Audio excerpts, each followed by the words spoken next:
What's up, queens? Welcome to the Female Dating Strategy Podcast. I'm your host, Ro. And I'm Savannah. What's up, queen? And this is Lilith. And we have some great stuff coming up for you today. Today we're doing some FAQs that we get a lot on the subreddit. And finally, we're going to take some questions from our AskFDS subreddit, where you can get some insight live from some FDS strategists. Sounds like a good deal? Awesome. Yeah. All right, so first up, FAQs. This is a question we get over and over and over, and I feel like a lot of times it's in an accusatory tone. And the question we get often is, are you feminist? Yeah, obviously. Is FDS a feminist subreddit? Is it a feminist group? Yeah, I agree with you guys. We're feminist, but I think the caveat is that we don't necessarily 100% adhere to any one school of thought when it comes to feminism. We're more feminist in the way that we believe in the advancement socially, politically, economically, and legally of women. Yeah. Especially in the context of, relationships where women have been conditioned pretty much since we came out of the womb to constantly neglect and forego our own needs and wants and desires as well. Yeah. I think people who say, that we're not feminists, first of all, it's mostly like male people, saying you're not real feminists because you don't serve my interests, which is to be expected from people with competing interests from us. I actually think that we are the most distilled pure form of feminism because we cut all the other shit, okay? We are just about the ruthless advancement of women, bar none, without any other considerations. And that was what feminism was originally about, right? Before the third wave came in and started this whole, split down the middle, we're just like men, 50-50, yeah. And it's like, in theory, that sounds like the end, good solution to our problems to go 50-50. But in reality, we can see that just doesn't translate at all. It ends up a lot of times disadvantaging women to pretend there are no sex-based differences, or to kind of keep it. A lot of times it feels like there's a lot of pressure on women to climb that corporate ladder, do everything the boys can. And while it's clear that we can do those things and we're fully capable, what is it costing us, and how can we make society better suit the specific needs of us as women? I think there's been a huge eye-opening awakening from a lot of working mothers because of this pandemic, where they're kind of like, hey, I really thought I was, this staunch third wave feminist. I was very focused on my career. And then as soon as the pandemic hit, I am stuck at home with my children all the time, who they very much love, but raising children is a lot of work. And they're realizing that, okay, I don't have any support. I'm not getting a ton of support from my job. I'm not getting support from my husband. And I think where FDS comes in is like, we're really trying to at least help to screen men for their ability to be supportive of you.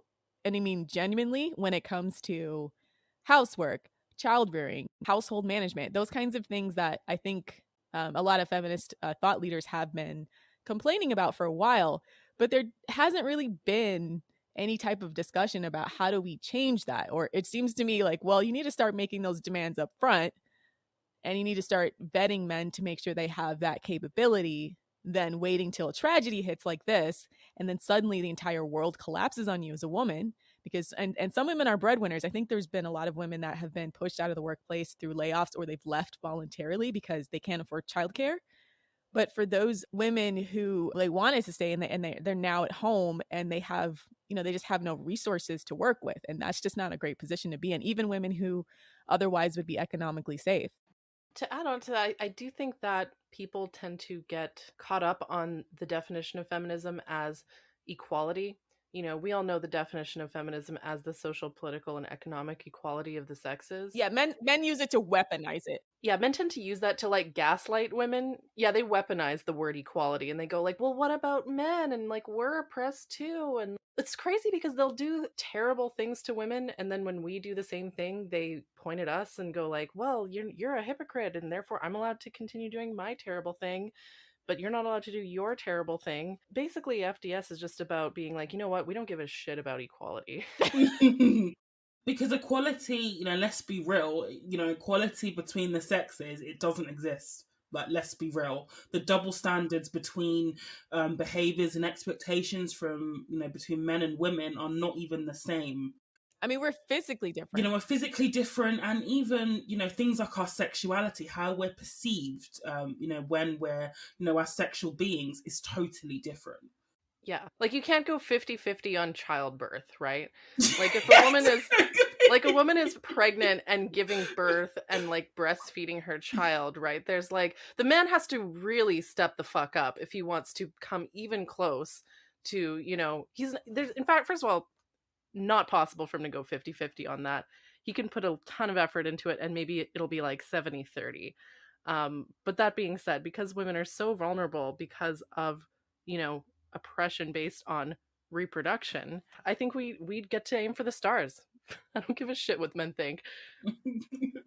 The other thing I think to recognize too is that it's not as if feminism has always been one monolithic way of thinking. There's always been varying schools of thought about what quote unquote equality looks like, how to go about said equality. And I think that sort of the mainstream girl power consumerist feminism has become the most popular kind of feminism, or at least the one that's been co-opted by, again, our capitalist overlords that basically decide all these movements. I have a similar beef with the way they co-opted Black Lives Matter and took a lot of the bite out of it. But I think it's important to discuss the fact that this is an ongoing conversation. It's not like this is what feminism is, this is settled, and that's it, when there's always been dissenters on certain schools of thought. And so people calling us, oh, you guys aren't real feminists, it's like, well, what the heck is a real feminist? You're just taught it's the same thing as saying, well, you guys aren't real conservatives, or you guys aren't real liberals, or you guys, because quite frankly, even within the Democratic Party and the Republican Party, that's in the United States.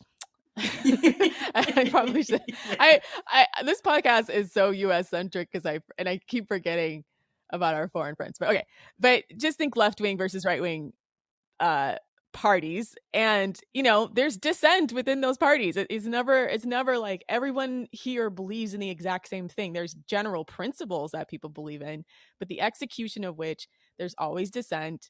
There's always discussion about how to make adjustments when new information comes in. That's just the nature of the beast. It's a constantly moving post. Yeah, and the other thing is, feminism has to constantly evolve, because as we evolve, so will misogynists.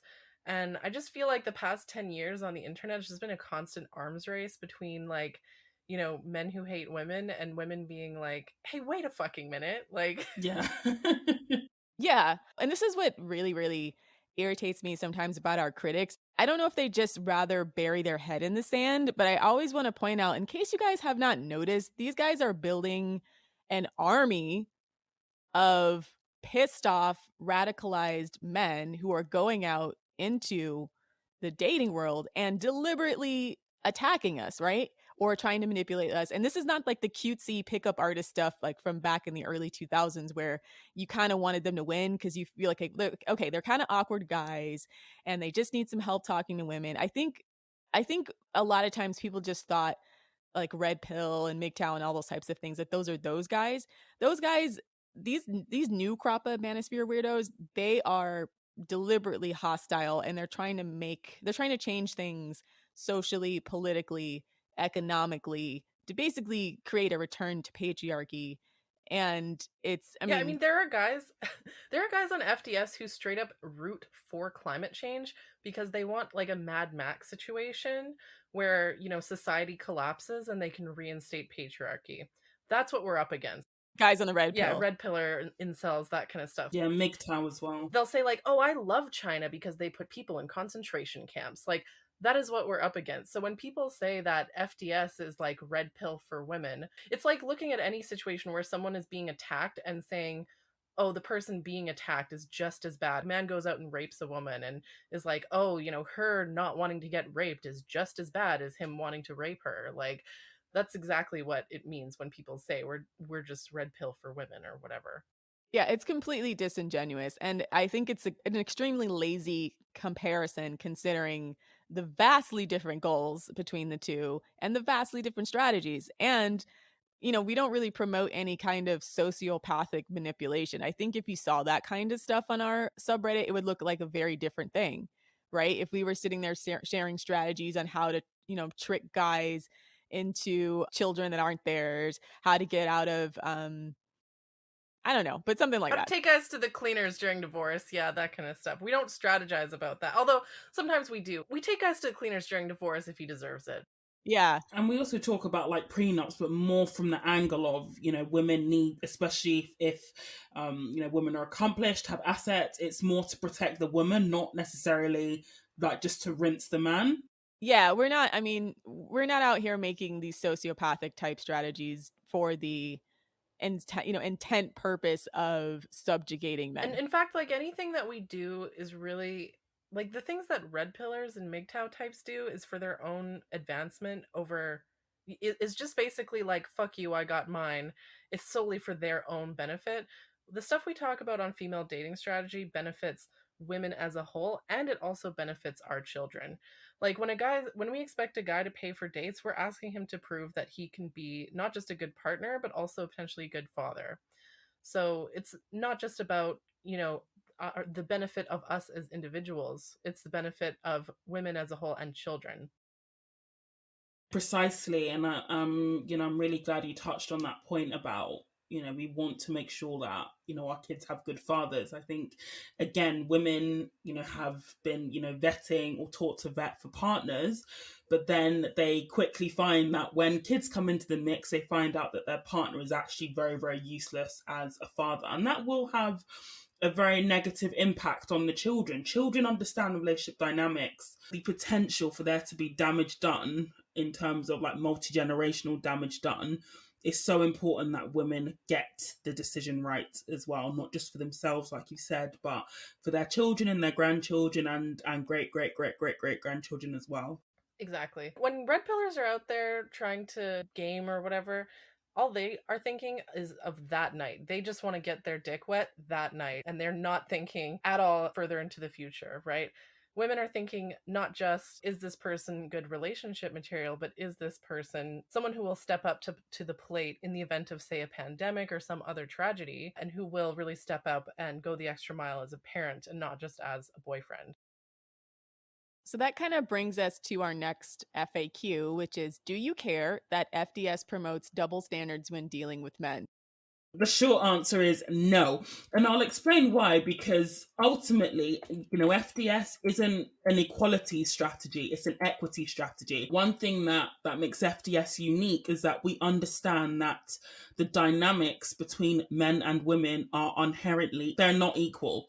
As much as, liberal feminism likes to say equality between the sexes, we know that does not exist. Therefore, we need to switch to equitable strategies in order to have somewhat of a chance against the unequal dynamics that society has essentially generated between men and women. So, for example, let's say, FDS, a teaching is that we don't share our sexual histories with men, but it's important to have an understanding of a man's sexual history. So things like, does he watch porn?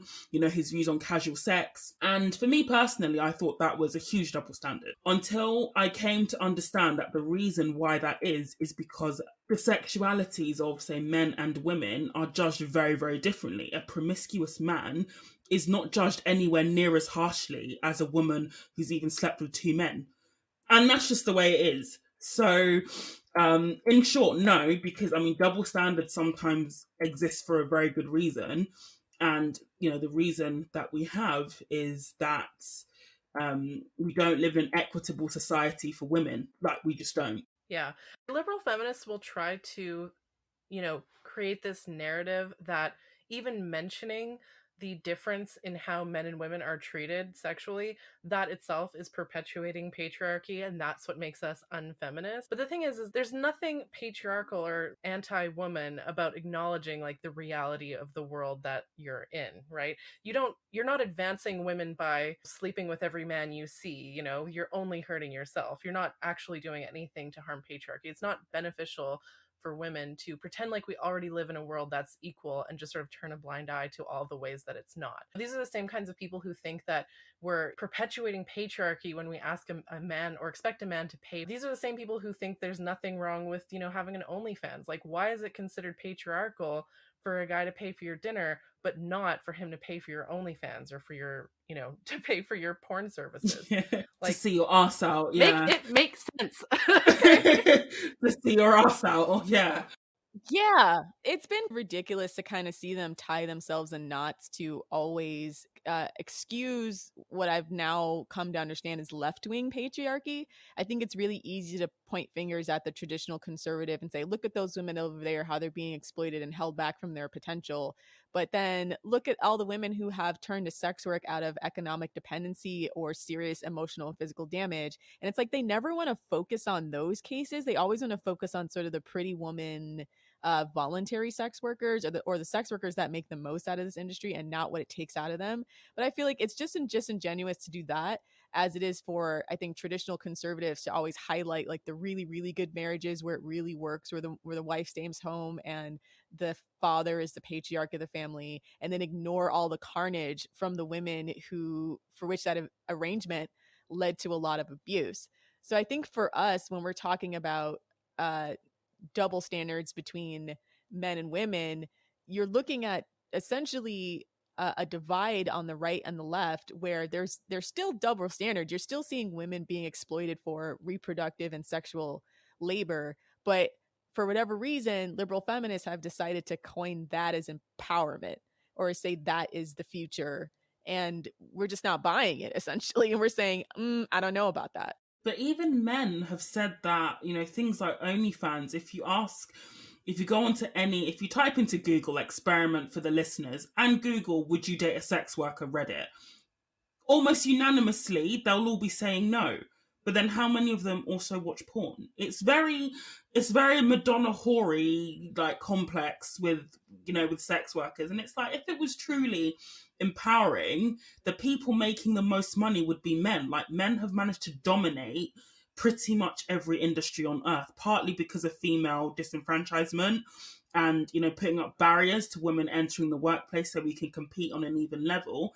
But men have managed to dominate pretty much all of the highest paying professions: politics, engineering, science. At the top, you'll see a man. If it was truly empowering, why don't we see... Yeah, like, why isn't Bill Gates out there stripping, Like, yeah, showing his off. I want to see Donald Trump out there in a G-string, okay? Gyrating his hips for money, okay? Like, that's real empowerment. Oh, damn.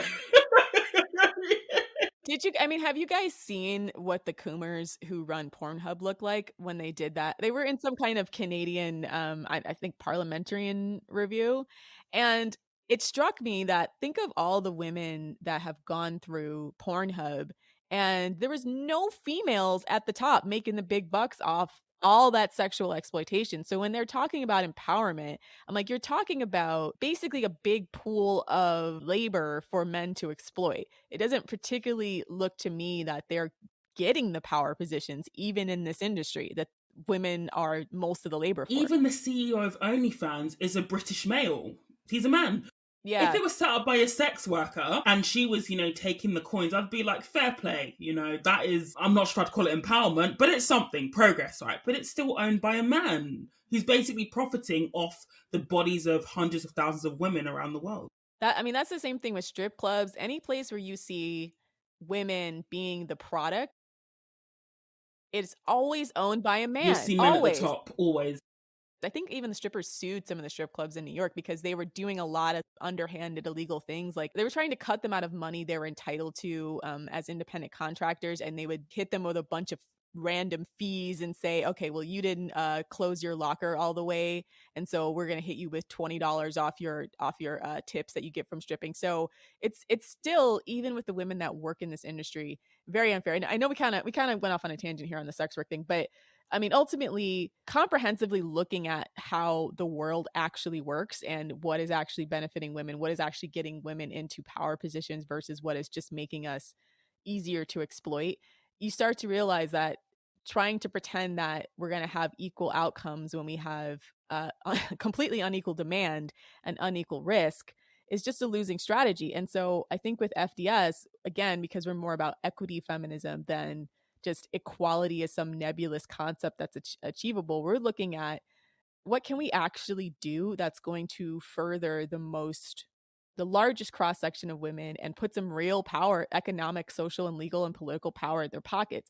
And sometimes that does mean having double standards when it comes to men, especially since we already know men are going to exact double standards on us no matter what we do, because it benefits them. It benefits them to control us sexually. And I can't remember who coined this phrase, that conservatives see women as private property and liberal men see women as public property.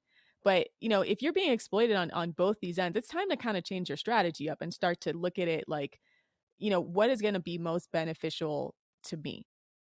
Right wing people like to promote this idea of female empowerment as like being a good wife and mother, and left wing, misogynists like to promote the idea of empowerment as, being a hooker. Easily available sexually to men. Yeah, like not even being an actual prostitute, but being like a free prostitute, like just going in there and FP, free sleeping with prostitute. men, free of charge, right? I mean, where is the lie? Because they get an attitude if you demand they pay for dinner, right? So they really are out here like, you should love me for me. For free. You should serve my sexual interest 100% on my terms for free. That will empower you. I'm also going to judge you if you do it, though. I'm also going to get mad at you and also the entire culture because some of you are having sex with other guys that aren't me before you meet me, because you're only supposed to jump in bed the first night with me specifically. It's basically like somebody on the subreddit basically summed it up as, men, they have an attitude of basically, give me what I want and we'll see if it works out for you. That's their general attitude towards women. Just give me what I want and we'll see if it works in your favor. It's like, I'm going to do what I fucking want to do. Y'all get in where you fit in. Like, we'll get back around to whatever you need. I don't know if, again, nature versus nurture, but men look out for number one. They learn that they are going to have to fight for their own interests early. So they're not thinking about society and how it affects us. They're just like, oh, y'all wanted something? Right wing people will be like, oh, you have to be a Madonna. Left wing people will be like, you have to be a whore. FDS is over here saying, you don't have to be either, ladies. You are a whole ass human being, okay? You don't have to do either of those things. You can do what you want. Because guess what? When you're a woman, you're going to be hated no matter what you do. If you have sex on the first date, you're a whore. If you don't have sex on the first date, you're a prude. So you may as well do what is going to advance your interests the most. And what I find so funny is, men who have that attitude of like, do what I want and we'll see if it works out for you. Those same men get so pressed when they see FDS when we say pretty much the exact same thing. Like, buy me dinner and maybe I'll sleep with you 3 months from now, kind of thing. They get so offended when we give them even 1% of the treatment that they give us. 100%. They don't like it. The fact that they think it's unjust when we do it just reveals the fact that it's unjust when they do it. Period. And so if they're going to continue doing that to us, we get to protect ourselves. That's just life. And I get tired of the inaction too, because the other thing is that they for some reason believe that if we just all keep writing think pieces and informing men and educating men, that they're suddenly going to see the light and start being more fair and equitable to us. And I just don't think that's how power works, especially not between men. A lot of times how power works with men is how you, if you have the type of social, economic, legal, or political power to leverage it in your favor. And so this idea that if we just write a million think pieces about how certain aspects of the culture are unfair, that suddenly men are all going to see the light, seems to me to be really, really naive.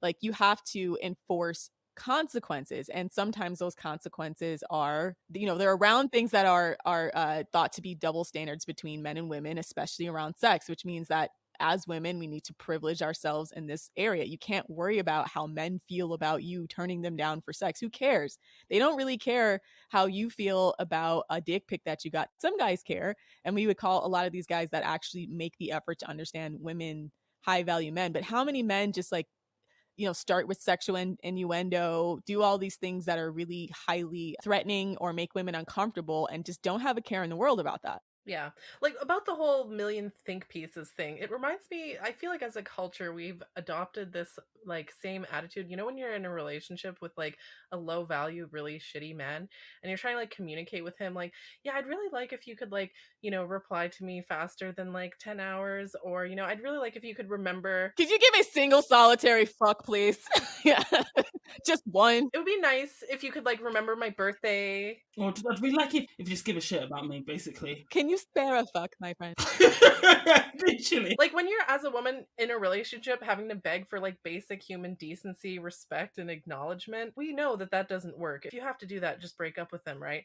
And that's why, like, as a culture, we just need to break up with men, okay? Like if they're if they're not going to listen to good faith. That's a standing ovation in the background. Thank you. Yeah. Women as a sort of union, so to speak. I'm very like pro union, right? Like women as a union need to collaborate and demand, better working conditions. Okay. Yes! It just seems to have just regressed when you've literally got women on Reddit, asking how they can tell their boyfriend to wash their ass properly. Like, oh God, I have PTSD from those posts. I really do. I have secondhand PTSD. Yeah, that shit makes me go like, okay, ladies, we need to have a general strike. Preach. Okay, we need to cut them off, okay? We're gonna Liza Strata the shit out of this issue, Brew okay? puddle. I'm like halfway mad at her because I'm like, sis, you need to hold the line. I'm mad at you right now. Nobody should have to beg a person to be washed. To be washed. That's where we're at in the gender wars. Begging them to wash themselves. and to not have shit in their ass crack. And that's actually such a good point because, people will look at FDS and think that we're misogynist because we get mad at other women sometimes for accepting stupid shit from men. No, that's union politics, okay? Like, if someone crosses a picket line, historically speaking, if someone crosses a picket line, they get fucking beat up, okay? Like... Great analogy. Like union members do not take kindly to people who break the strike and go to work anyways. As women, we get to feel angry at other women for, kind of essentially being traitors to, woman as a political entity. And it isn't even anger at the woman, it's also, for me, it's a profound sense of sadness that this woman doesn't realise that she's just fucking herself over in so many ways for a guy who doesn't wash his ass, who doesn't text her back. Like, it's so sad. The answers are so patronizing because it'll be like, hey, have you tried sprinkling a trail of soap crumbs to the bathroom? Or you can shower together, make it sexy. I was like, what? What is sexy about washing shit out of a guy's subscribe? What? Give him a sponge bath when he's sleeping because then he'll know you're really in it to win it. Yeah, that's how he'll know you're a ride or die chick, is if you give his butthole a fucking sponge bath while he sleeps. That's how he knows you're wifey material. What? Like, maybe he's depressed. You don't know what he's going through. I can't tell you how many posts I've seen on Reddit of like, my boyfriend doesn't brush his teeth. My boyfriend only showers once a week. My boyfriend never does laundry and wears the same pair of underwear like 20 days in a row. Like, do you remember the bed nest post where like the boyfriend slept in a nest and wanted her to sleep in the and it's like a nest of clothes on the floor, and he wanted her to sleep in the nest. Yeah, women don't do that fucking shit. And this is why we have the double standard, because the things that men want for women is outrageous, and the things that we want from men is to regularly clean themselves. Men want us to fuck like a porn star or whatever, but women just want you to wash your butthole and your mouth, okay? The entire butthole. The entire butthole, the outside, all of it. If you can see it or feel it, you should wash it. Yeah. If you can touch it, see it, or feel it, wash it, my friend. It is not gay to wash your own asshole.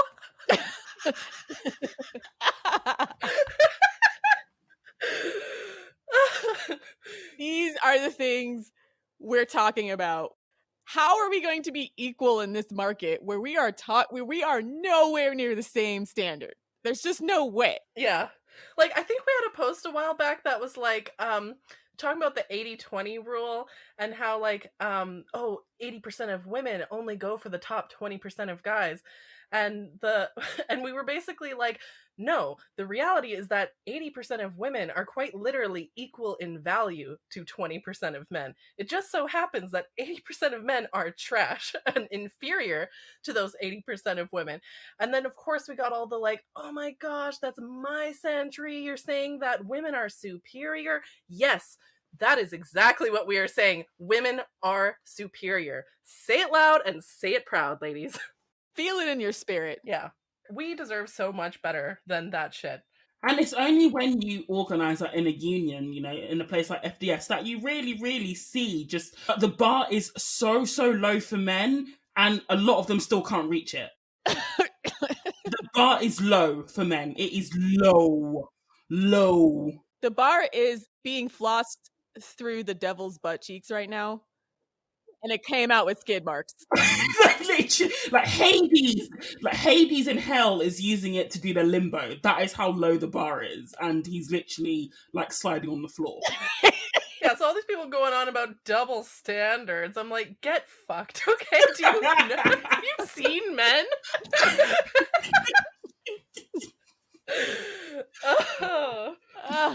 My abs hurt from laughing. Great It segment. was a great segment, ladies. Great segment. High quality content. This is what the people come to hear. So, on this segment of the Female Dating Strategy podcast, we are going to take some questions from AskFDS, the subreddit, and answer them live and have a little live discussion. So, we have a question here that says, do low value men change? The poster is thinking about this as she was reflecting on and laughing about, because if you don't laugh sometimes you'll cry, right? About my low value / like negative value exes. She's pretty sure that one of her exes is married with a child, and she wouldn't be surprised if the others are in other relationships. Of course, she says that getting in another relationship doesn't exactly mean changed behaviour, but in terms of looking for and meeting a high value man, what if they were low value before? Or is the concept of high value something that's pretty stable and embedded in a man's character? So essentially, the poster is asking, do low value men change once they're through with you? And I'm going to go on a limb here and say, it's possible for people to change, but in the case of low value men, I think is extremely unlikely. A lot of their habits, beliefs, and behavioral patterns have been embedded in them for a very, very long time. And if you think about, say, if you have a, like a bad habit, right? Say, because I tend to rock in chairs which don't have a back. I was called Rocking Horse in school. It was a subconscious thing, but I rock in chairs. I didn't even notice until my friend said it. But anyway, if I was to try and stop that habit, it would be very, very difficult, because it's something I've been doing for a very, very long time, and it's ingrained in my movement pattern. So if you think of something like that, and then you try and apply that to, say, a man who has been treating women badly for a very, very long time, he didn't learn that behavior when he was with you. Those thought patterns were there already. And even if I was reading, Why Does He Do That by Lindy Bancroft, we often like to say, well, men should just go to therapy. But actually, therapy, it doesn't necessarily fix a man. It can actually make him worse, because it gives him the ammunition to justify his abusive nature, essentially. So that was a very, very long-winded of saying it depends, but I think it's very unlikely. And, we only, especially on social media, we only see the highlights of people's relationships, This is why when people or celebrities break up, everybody acts shocked, because, they're only posting the highlights of their relationship. We don't actually know what's happening behind closed doors.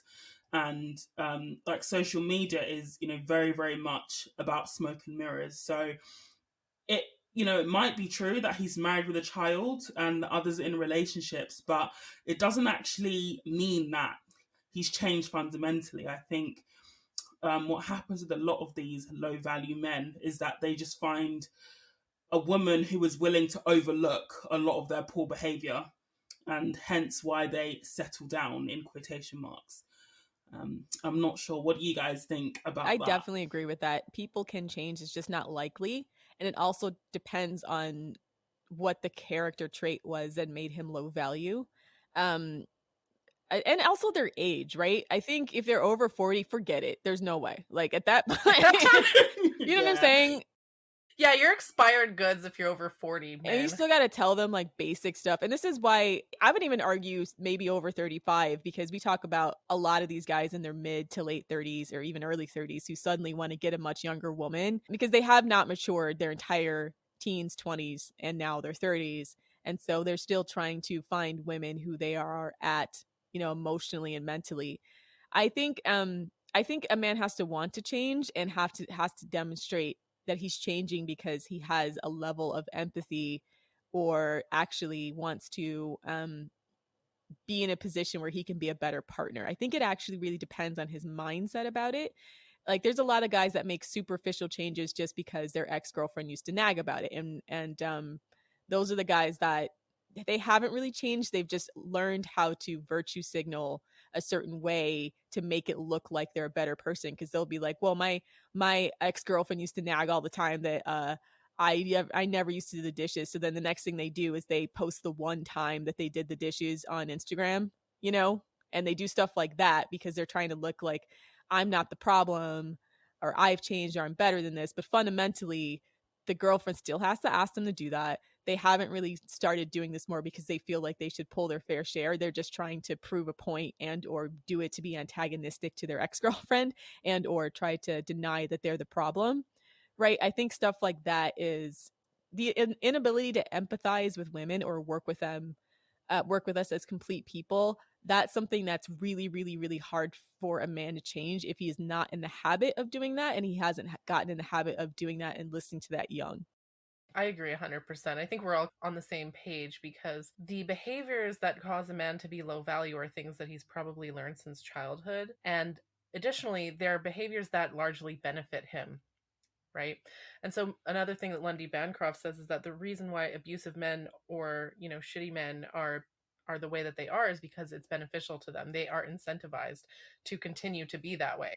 Yeah, it gets them what they It want. gets them what they want, which is either, female attention or servitude or sex or, not having to do work, or it gets them out of having to do chores or whatever. And so long as they continue to benefit from being that way, there is no incentive for them to change. Very few men will change just because it's like the right thing to do. They just don't think that way. They don't think the way that women do. Even something like the no fap movement, right? We think it's a wonderful thing that men are quitting pornography. But if we delve into the reasons as to why they're doing it, very, very few of them are quitting pornography because of the abuse of women. They're quitting it because they've got erectile dysfunction or they can't perform sexually or it's impacting their work relationships. It's never really because they've sat down and thought this is actually a really, shitty thing to happen to women. Exactly. And that's why, abusive men, for example, are fundamentally to their core are abusive people. And they might not act like that with every single person they meet. They will only act like that with the people that they think that they can get away with it. And so when you see, say you break up with someone who's abusive and then you go on to see him having a great relationship on Instagram, don't look at that as though, oh, like he was abusive to me, but now he found this better woman and now he's like changed for her. No, chances are behind closed doors, he's probably just as abusive to her as he was to you. And so you shouldn't let yourself feel bad about that because you're not the problem, he is. 100%. And it's like, for example, men don't wake up one morning randomly and start thinking, oh, I'm really going to treat Savannah like shit. Like, this is learned, this is pattern behavior. If you show me a low value man, I will show you a string of women he has damaged and abused. You're not the random mutation relationship where it all goes wrong from you. That's not. I mean, even though they may want you to believe that you're the problem, but you're not actually the problem. The problem is them. Exactly. Abusive men will actually say, like, you're the only person who makes me treat you like this. Oh, God. It's a liar.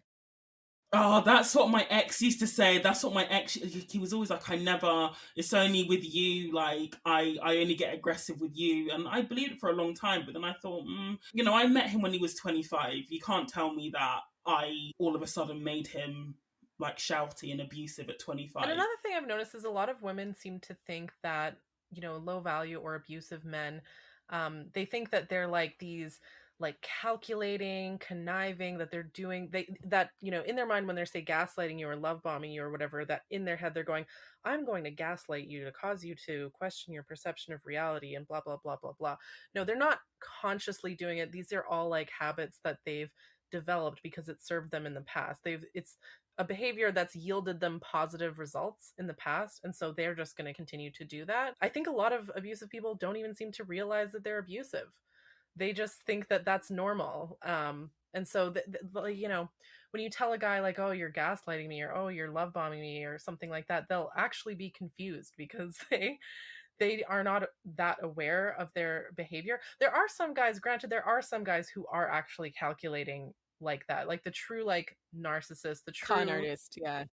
yeah, the true con artists, the true narcissists, sociopaths, psychopaths, but they're like what, 10% of the population or something. We can't just keep pretending like, oh, it's only a small percentage of men who are bad. Like I'd say 80% of men are low value or just like emotionally abusive, simply because, that's just what they've learned to be Our normal. culture incentivizes that. And more specifically, a lot of these guys learn from childhood that they can get away with the barest, and I mean the barest of minimums when it comes to investing in their family, investing in other people. And I think a lot of that has to do with how a lot of our sons are raised to be these kind of consumerist um I mean, they spend so much of their time worrying about themselves, and then we talk about this sometimes too, where a lot of times women and girls are socialized to worry about the family and the group very early on. But for whatever reason, this last crop of men didn't get that. It's not the same as maybe back in the olden days where both men and women worked on the farm and they got up at the crack of dawn, and there was sort of a well-rounded investment in community. I've kind of noticed that women are still investing in community and family, and a lot of times men have just become consumers. And I think once these guys get these consumer mentality where I can contribute, I don't have to clean my room, or I'm only going to clean it when my mom yells at me. I'm only going to like play video games all the time and watch porn. They don't necessarily snap out of that kind of mindset, whereas everybody else, everything just happens magically around them, and learn to connect with people and how to have reciprocal relationships with their immediate family as well as their community at large. Yeah. The other thing I want to point out is like with abusive people, Savannah brought up Lundy Bancroft. The other point with Lundy Bancroft that really And Lundy blew my Bancroft, mind. for people who didn't know, that's the author of the Why Does He Do That book about men who are abusive, right? Why does he do that? Understanding the minds of angry men, I think is the title. Yeah. But at the core of an abusive person's psyche is entitlement. They think that they are entitled to your deference, to your servitude, to your attention, to have sex with you, whatever it is, right? They feel entitled to own you. And they feel that they are entitled to use any means necessary, whether it's through like emotional manipulation or even going as far as physical abuse, right? He's not physically abusive because, his mom didn't hug him enough as a child.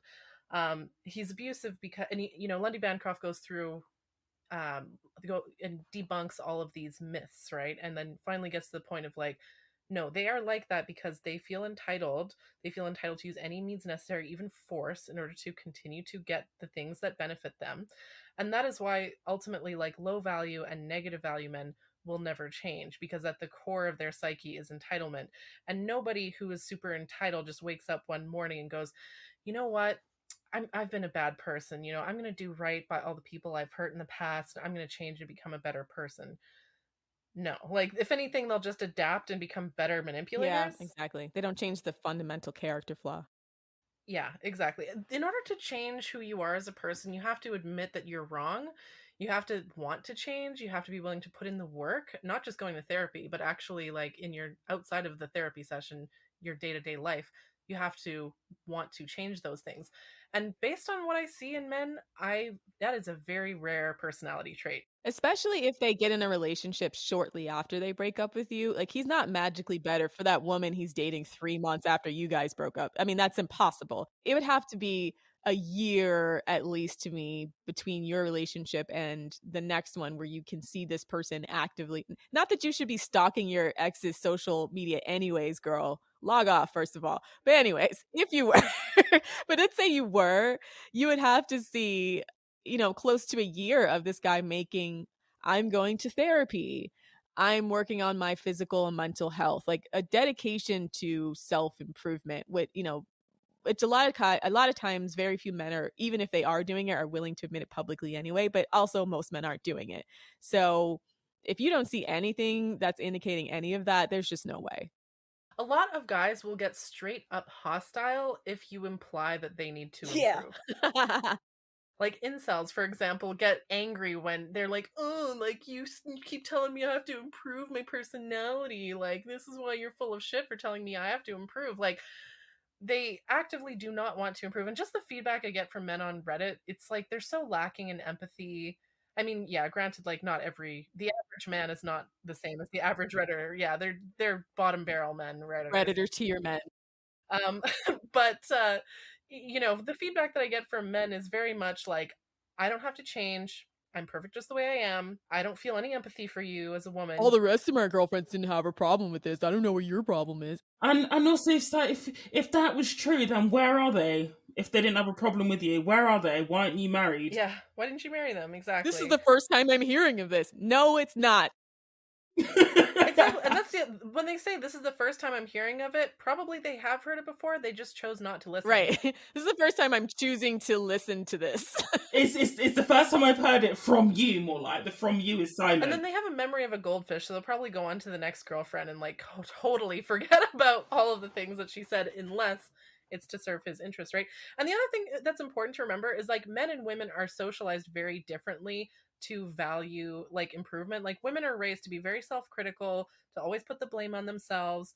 And while this is harmful, at the same time, it means that women are capable of like admitting fault and improving when it is necessary. Men are socialized to not scrutinize themselves. They're socialized to externalize blame other people. They're always the good boy in their mind or whatever. And so I just don't think they're mentally capable of doing what it takes to improve. They've crippled themselves psychologically. Yeah, I agree. On to the second question. Yeah, let's go to the second question. How do you feel about a man who is friends with his exes? So this user is saying that I think her boyfriend is using the logic that they've moved on and are dating other people. So the boyfriend and the ex have moved on, and they also share the same friendship circle. The poster is saying he also talks to women that he used to fuck. And she finishes with, I bet he wouldn't be okay if I talked to my exes regularly. Now, being friends with an ex is a tricky topic. I'm not saying, I mean, I wouldn't say it's impossible to be friends with an ex, but I would say at the minimum, a lot of time it needs to have passed where you have no contact. I'm talking years, not months here. Especially if you shared a romantic relationship, or even if you have sex with the person, I think the dynamics of the relationship are forever changed. It can't just go back to what it was pre-sex. And I am a bit wary of men who keep exes around like he is the sun and all the planets are orbiting around him. I mean, I've been stung by the whole, I'm just friends with my ex before, and it turned out he was sexting her whenever we had an argument. So I'm a bit jaded by the whole thing personally. But I also think the main question this woman needs to ask is, okay, what is his rationale for being friends with an ex? Like, what is keeping him tied to this person? If you're just looking for friends, then you can easily find more friends. I think, what is tying him to this person in particular, that is what she needs to investigate. But even still, like, if she's not comfortable with it, I think it is a very, very valid boundary to have, especially if the boyfriend and the ex, they've slept together and they were in a relationship. I think it's dodgy territory. Personally, I think exes can be civil, but having a close friendship for me is a no. It's just a no. Like, if a guy I was talking to was in regular contact with his ex, I would probably swerve that, to be honest, because the drama's just, the juice isn't worth the squeeze. The potential for drama and the constantly, second guessing, or what if it's more, it's just not worth it to me. And I don't speak to any of my exes either, so I think that's a fair boundary to have if I'm not doing the same. Yeah, I get really confused by these types of questions because after I break up with someone, I never speak to them again. I don't even care if we have mutual friends. If they choose that guy over me, I dump the whole friend group. I just move on and I just make new friends. Just get the scissors, chop chop. Exactly. I just have never hesitated to cut people off if I have any kind of negative emotional association with them whatsoever. The only situation I can think of where it would be okay to be friends with an ex is if you have a child with them and you have to have a co-parenting relationship. That's the only logical, but that's because you have a child holding you together, right? If there's nothing else holding you together, why would you do that?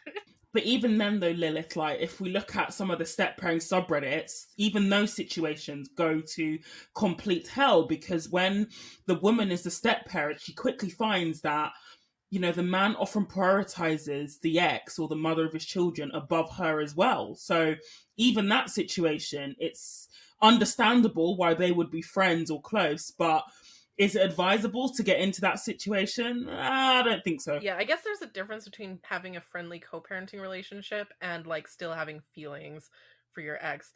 If he's putting his ex-wife over, if he's putting her over the girlfriend in the sense that it's for the benefit of the children, okay, I can see that.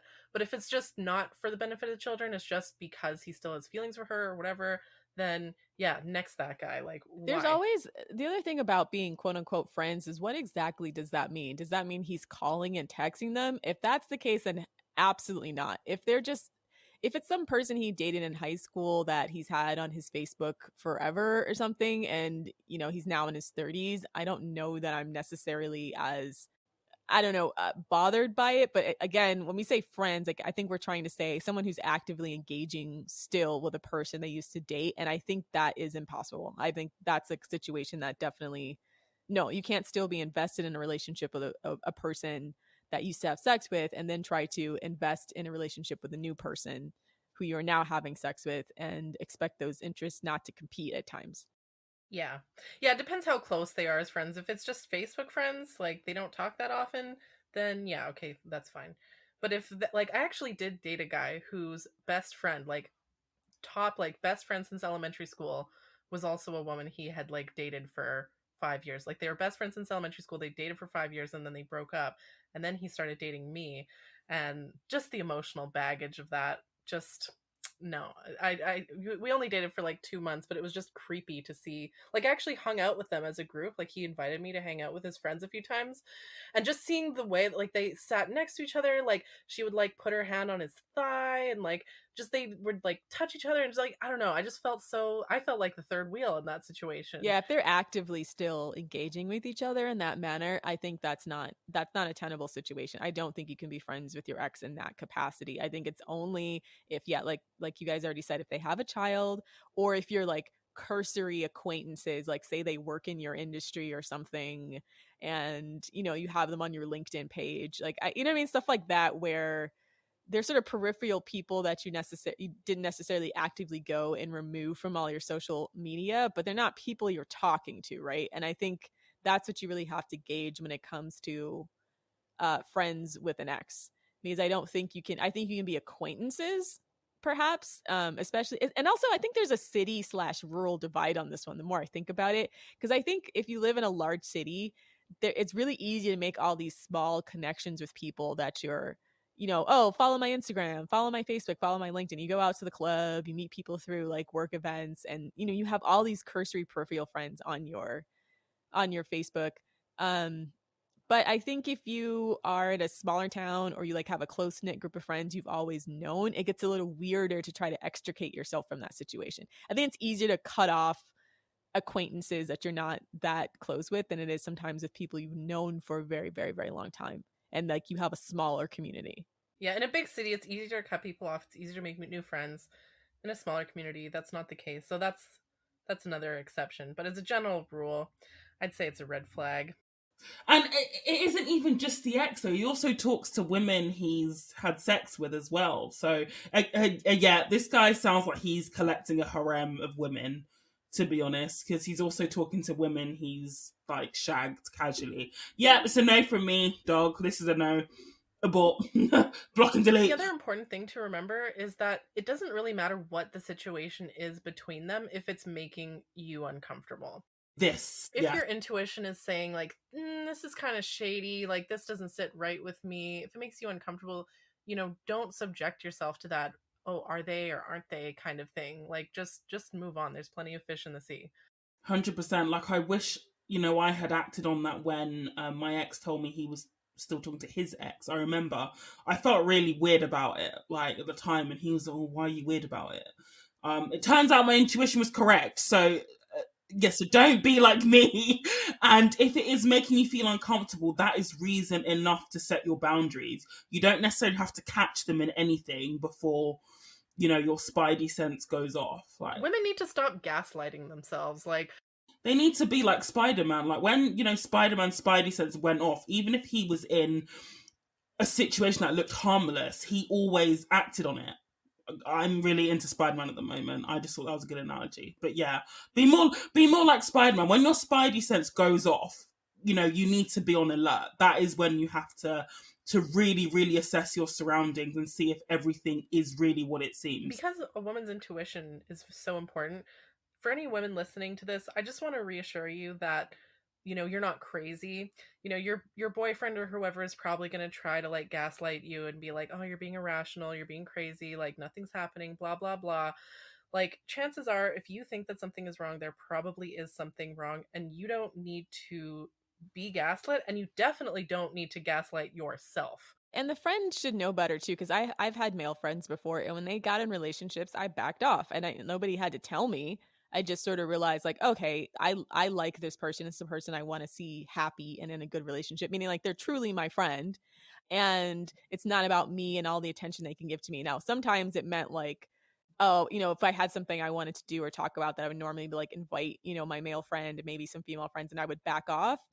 And I would think, man, it would be really nice if they would come. But I also would understand, this person, they're building a new friend group with the person that they're dating. And I think you have to allow people that you love the space to grow, in their own direction. So I think even, if you're on the other side and you're a woman, you have a male friend and you see that he's getting into a new relationship, I think if that's really your friend, you need to back off and let that person grow in the direction that they need to grow. And that's an important point about friends, is that it should be about, like, if you're truly friends, you should have the emotional maturity and wherewithal to like put the other person first when appropriate. Yeah, absolutely. And on that note, that's our show. Please make sure to visit our website at thefemaledatingstrategy.com, as well as our new Patreon, patreon.com/thefemaledatingstrategy. Thank you for listening, queens, and for all you lurking stay-at-home sons, die mad. And we'll see you next week.